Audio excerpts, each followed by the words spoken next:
So yesterday we had explored what is data science. Data science actually में what it is, how it's works, what are the processes, steps of its process. So we had discussed all that thing in our last class. So today I'll be discussing exploring the impact of data science, means how data science is impacting our lives, its application and its opportunities. So stay tuned. First हम लोगों ने repeat कर रही हूँ मैं, what do you mean by data science. Data science क्या है? It is a multi disciplinary field. You can't say क्या that like if we are working as a nurse, तो nurse is a field, particular field. If you are doctor, then doctor is a particular field. But doctor is further categorise in your ortho specialist, your heart specialist. In the same manner data science भी क्या है? एक multi disciplinary field है, but इसके अंदर it requires many persons. मतलब data science is not what if you are collecting data, you are also a data scientist. If you are analyzing it, you are also a data scientist. And if you are bringing insight from that data, then you are also a data scientist. Okay, so data science is a multidisciplinary field that combines statistical analysis, machine learning. Machine learning is what? A machine learning from itself, and domain expertise to extract insight from data. So means if you are having all these three things, you are a data scientist.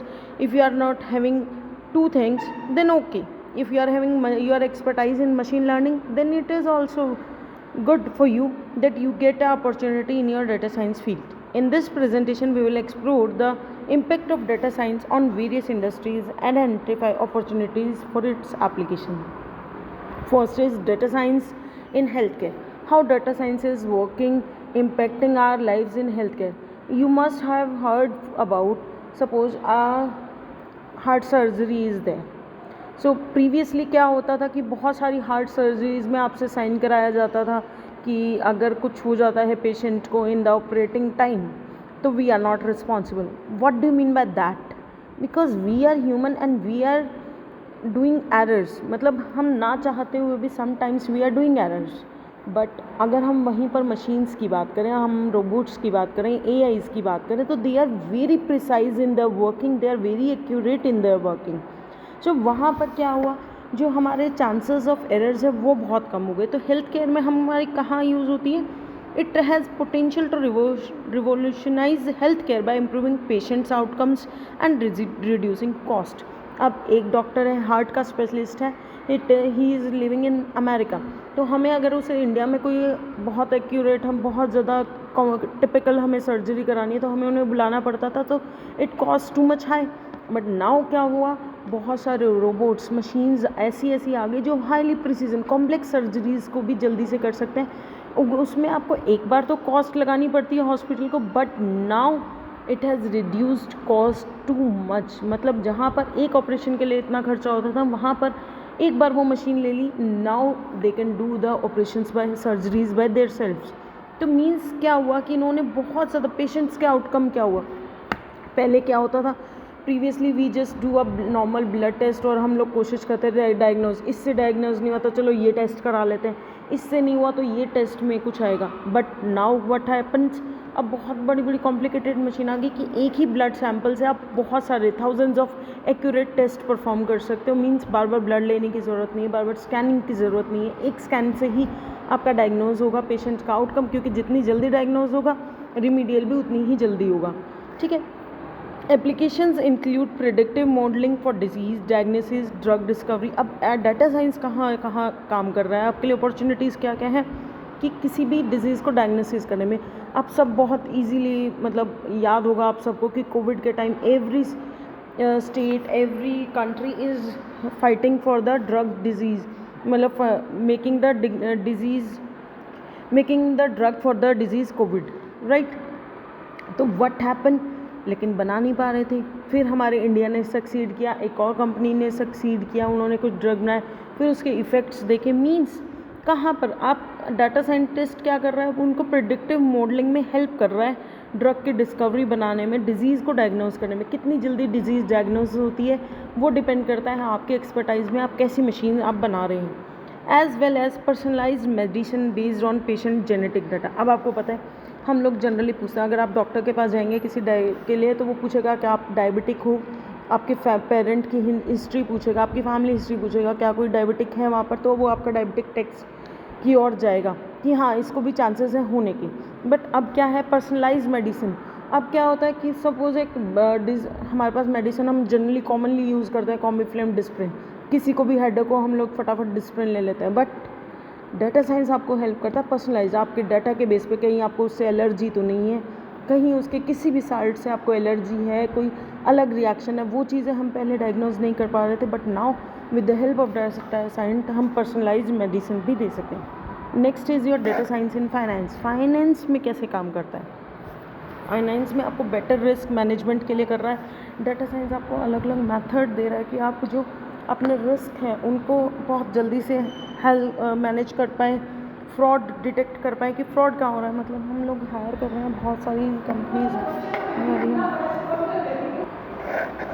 तो data science is transforming the finance industry by enabling better risk management, fraud detection. अब fraud detection कैसे होगा? Suppose आपने higher की, आपने change system चलाया, ठीक है, तो अगर if your company is manufacturing a product and you are selling that product at 100 rupees one piece, but जो मीडिएटर है उसने क्या किया, उसने चेंज कर दिया, फ्रॉड करके उसने डिटेक्ट बोल दिया उसको 105 रुपीज़ का, ठीक है। आगे वो जो डीलर्स हैं उनको 105 में दे रहा है, 5 रुपीज़ डायरेक्ट उसको बिना कुछ करे उसको इनकम प्रॉफिट मिल रहा है। बट वहाँ फ्रॉड डिटेक्शन कैसे हुआ कि आप डायरेक्ट कस्टमर से डाटा ले रहे हो कि उन्होंने कितने में ख़रीदा है, आपका डाटा ऑनलाइन है, आजकल एवरी बिल इज़ ऑनलाइन, तो वहाँ से डिटेक्ट हुआ कि हमने तो कॉस्ट 100 की थी, how dealer is getting it 105, तो वहाँ पर आप डिटेक्ट कर सकते हो ईजिली डाटा जो साइंस है उसके थ्रू, क्योंकि उसके मॉडल्स इस तरीके से हैं कि कहीं ना कहीं जाकर वो कितना ही शातिर बनने उसको वो डिटेक्ट हो जाएगा। इन्वेस्टमेंट स्ट्रैटेजीज़,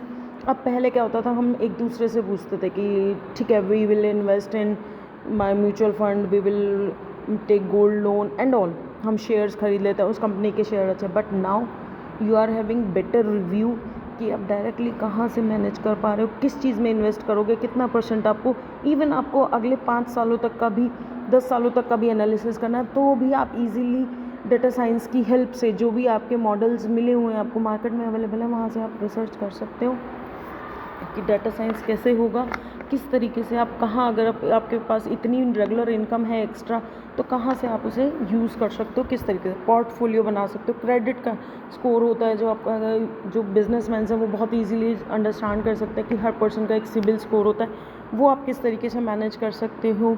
एल्गोरिथम ट्रेडिंग किस तरीके, रियल टाइम मार्केट डाटा आपके पास अवेलेबल है कि आप ट्रेडिंग कर सको कि पर्टिकुलरली ये जो लोकेशन है यहाँ पर मेरा माल ज़्यादा सेल होगा, यहाँ नहीं होगा, यहाँ कितने % चांसेस हैं, काइंड ऑफ इस तरह की सारी रिसर्च है जो आप वहाँ कर सकते हो अपने अकाउंट्स में।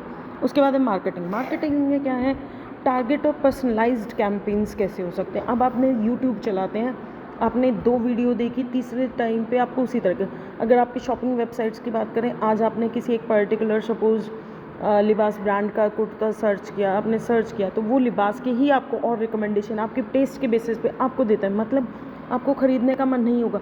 अब सपोज़ आपके पास स्पेंड करने के लिए है 800 रुपीज़, आपने कुर्ता पसंद किया, बट उसने रिकमेंडेशन पे आपको 850, 900, 950 के कुछ दिखा दिए प्रोडक्ट, तो आप क्या सोचोगे? अगर आपको कोई पसंद आ गया तो चल यार 100 ही और खर्चने पड़ेंगे, मिल जाएगा। तो काइंड ऑफ ये इसकी मार्केटिंग स्ट्रैटेजी है कि उनको आपको वो रिकमेंडेशंस देकर आपसे ज़्यादा स्पेंड करा रहे हैं, उनको ज़्यादा प्रॉफिट हो रहा है, तो वो पर्सनलाइज्ड कैंपेन्स चलाते हैं।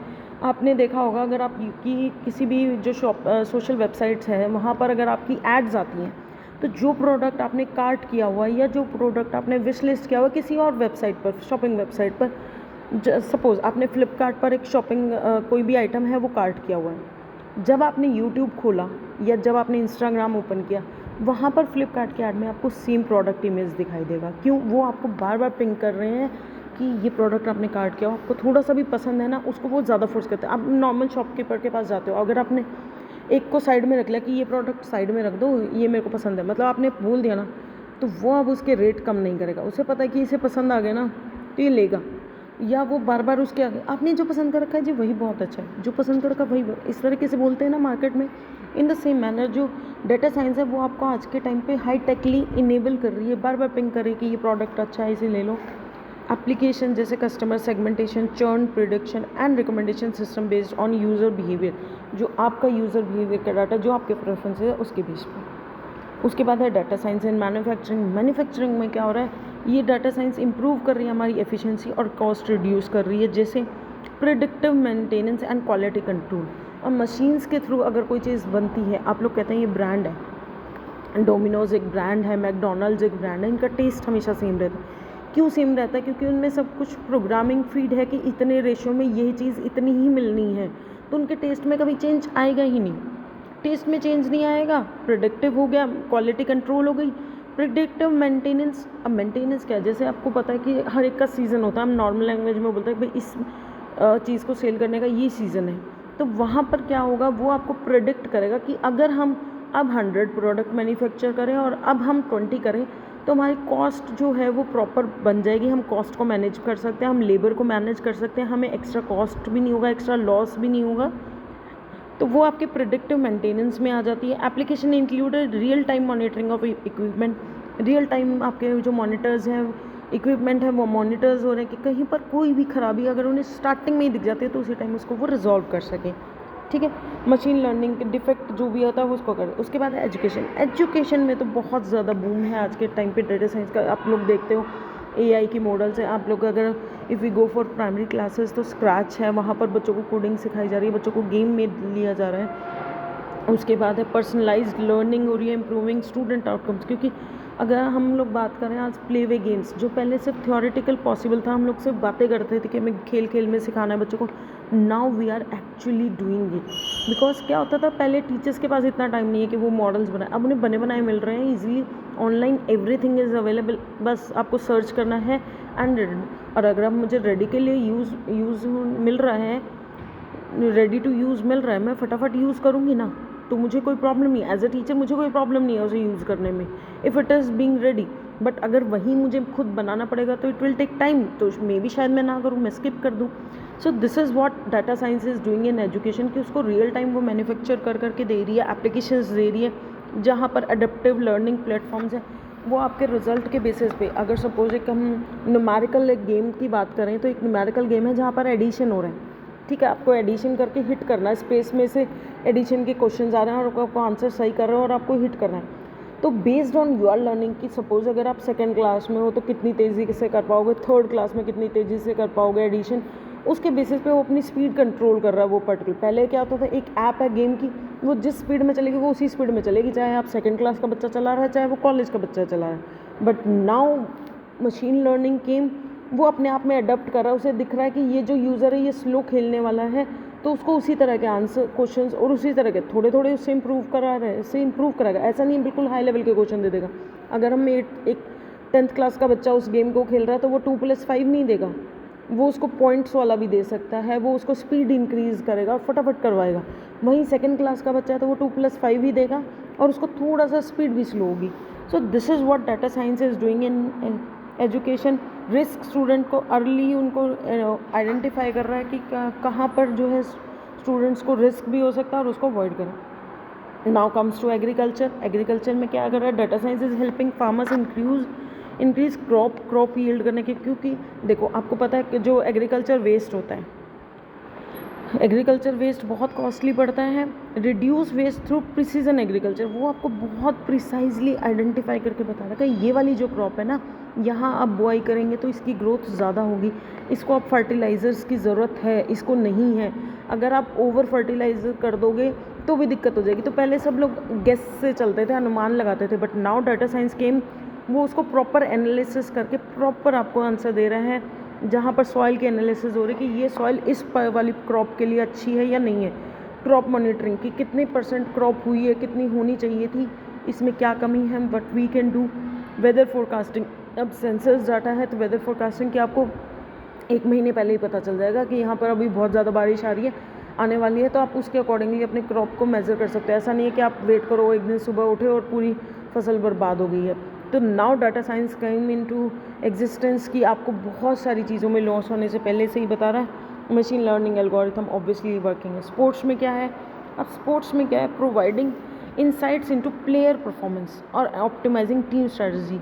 वो प्लेयर की परफॉर्मेंस को बता रहा है, जो उसका पुराना डाटा है उसको देखते हुए, उसकी प्रेजेंट सिचुएशन को देखते हुए एनालिसिस करके बताएगा कि किस तरह का परफॉर्म करेगा ये प्लेयर अब, और आप उसके अकॉर्डिंगली अपनी स्ट्रैटेजीज बना सकते हो। प्लेयर को ट्रैक कर रहा है सेंसर्स के थ्रू इसकी इंजरी।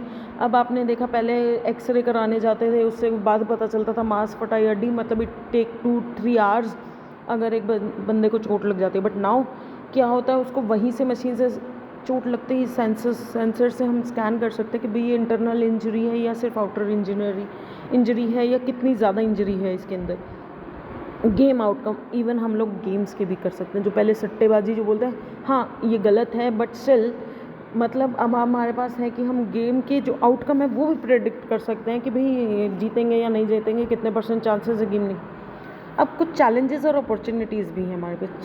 चैलेंजेस क्या है, ऑब्वियसली इसको थ्योरेटिकली बोलना इतना आसान है, बट प्रैक्टिकली इसको यूज़ करना बहुत बहुत मुश्किल है, बहुत ज़्यादा काम करना पड़ेगा।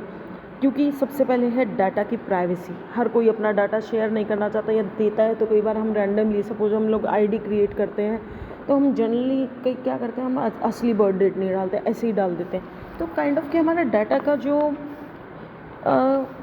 कि डाटा इंटीग्रेट है या नहीं, डाटा हमारा वैल्यूएबल है या नहीं, ये सब देखना एक सबसे बड़ा चैलेंज है। प्राइवेसी कंसर्न है कि जो डाटा हमने किसी से लिया है वो हमारा लीक ना हो, शेयर ना हो। और सबसे बड़ी बात, स्किल्ड प्रोफेशनल चाहिए। ऐसा नहीं है कि आप एक नॉर्मल से बंदे को जाके डाटा पकड़ा दो भाई तो इससे इंसाइट निकाल, ऐसा भी पॉसिबल नहीं है। आप स्किल्ड प्रोफेशनल हो, आपको मॉडल एल्गोरिथम्स बनाने आते हैं, आपको वर्क करना आता है, तो ही आप निकाल सकते हो। तो यहाँ पर आके डाटा साइंस प्रोफेशनल की डिमांड जो है वो बहुत ज़्यादा बढ़ रही है। तो the conclusion is data science is a rapidly growing field with the potential to transform various industries. By leveraging the power of data, we can improve efficiency, reduce cost, drive innovation. As we continue to explore impact of data science, we must also address the challenges and opportunities that lie ahead. मतलब हमें काम करने से पहले उसके challenges को देखते हुए ही प्रोफेशनलिज्म में जाना है। ऐसा नहीं है अगर हमने सुना है that data science is a growing field और हम उसमें चले जाएं। First think about your abilities कि आप उसमें काम कर सकते हैं या नहीं कर सकते, उसको पॉलिश कीजिए, एक्सपर्टाइज लीजिए, and then you go to that industries. Thanks for watching, I hope you like the video.